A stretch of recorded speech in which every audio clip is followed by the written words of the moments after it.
യേശുവാകുന്ന നിത്യസത്യവചനത്തിനായി ഞങ്ങൾ അങ്ങയെ സ്തുതിക്കുന്നു. യേശുവേ, അങ്ങയുടെ പരിശുദ്ധാത്മാവിനെ നൽകി അങ്ങയുടെ മാഹാത്മ്യം കാണുവാൻ ഞങ്ങളുടെ ഉൾക്കണ്ണുകളെ തുറക്കണമേ. വചനമനുസരിച്ച് അങ്ങയുടെ സാക്ഷിയായി ജീവിച്ച് നിത്യജീവിതത്തിന് ഞങ്ങളെ അർഹരാക്കണമേ. ആമേൻ. വിശുദ്ധ പൗലോസ് ശ്ലീഹ ഗലാത്യക്കാർക്ക് എഴുതിയ ലേഖനം 2-ാം അധ്യായം 1 മുതലുള്ള തിരുവചനങ്ങൾ. പൗലോസിന് അംഗീകാരം. പിന്നീട് 14 വർഷത്തിനു ശേഷം ബാർന്നബാസിനോട് കൂടെ ഞാൻ വീണ്ടും ജെറുസലേമിലേക്ക് പോയി. തീത്തോസിനെയും കൂടെ കൊണ്ടുപോയിരുന്നു. ഒരു വെളിപാടനുസരിച്ചാണ് ഞാൻ പോയത്. അവിടുത്തെ പ്രധാനികളുടെ മുൻപിൽ ഞാൻ വിജാതരുടെ ഇടയിൽ പ്രസംഗിക്കുന്ന സുവിശേഷം സ്വകാര്യമായി അവതരിപ്പിച്ചു. ഇത് ഞാൻ ഓടുന്നതും ഓടിയതും വ്യർത്ഥമാകാതിരിക്കാൻ വേണ്ടിയായിരുന്നു.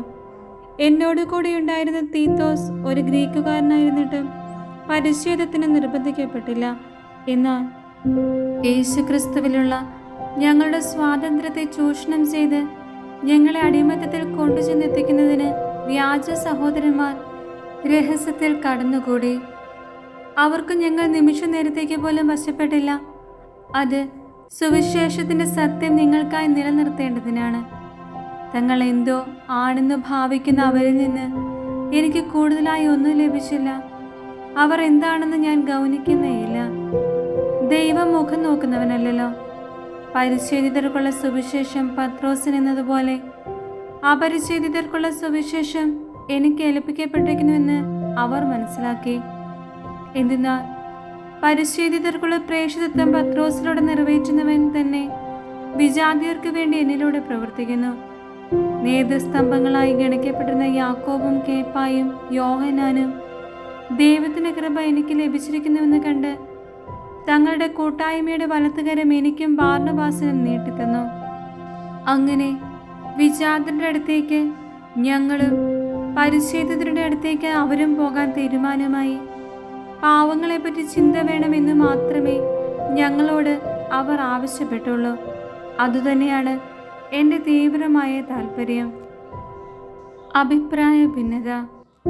എന്നാൽ കേപ്പ അന്ത്യോക്യയിൽ വന്നപ്പോൾ അവനിൽ കുറ്റം കണ്ടതുകൊണ്ട് ഞാൻ അവനെ മുഖത്ത് നോക്കി എതിർത്തു. യാക്കോബിന്റെ അടുത്തു നിന്ന് ചിലർ വരുന്നത് വരെ അവൻ വിജാതിയരോടൊപ്പം ഇരുന്ന് ഭക്ഷിച്ചിരുന്നു. അവർ വന്നു കഴിഞ്ഞപ്പോഴാകട്ടെ പരിച്ഛേദിതരെ ഭയന്ന് അവൻ പിന്മാറിക്കളഞ്ഞു. അവനോടത്ത് ബാക്കി യഹൂദന്മാരും കപടമായി പെരുമാറി. അവരുടെ കാപട്യത്താൽ ബാർന്നബാസ് പോലും വഴിതെറ്റിക്കപ്പെട്ടു.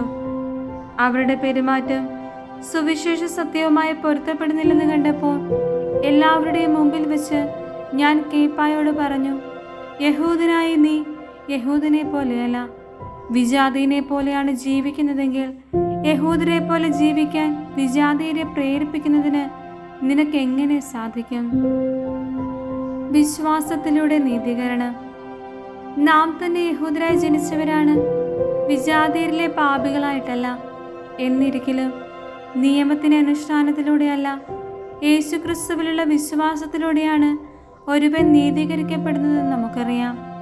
നിയമാനുഷ്ഠാനം വഴിയല്ല, ക്രിസ്തുവിലുള്ള വിശ്വാസം വഴി നീതീകരിക്കപ്പെടേണ്ടതിനാണ് നാം തന്നെയും യേശുക്രിസ്തുവിൽ വിശ്വസിച്ചത്. എന്തെന്നാൽ നിയമാനുഷ്ഠാനം വഴി ഒരുവനും നീതീകരിക്കപ്പെടുകയില്ല.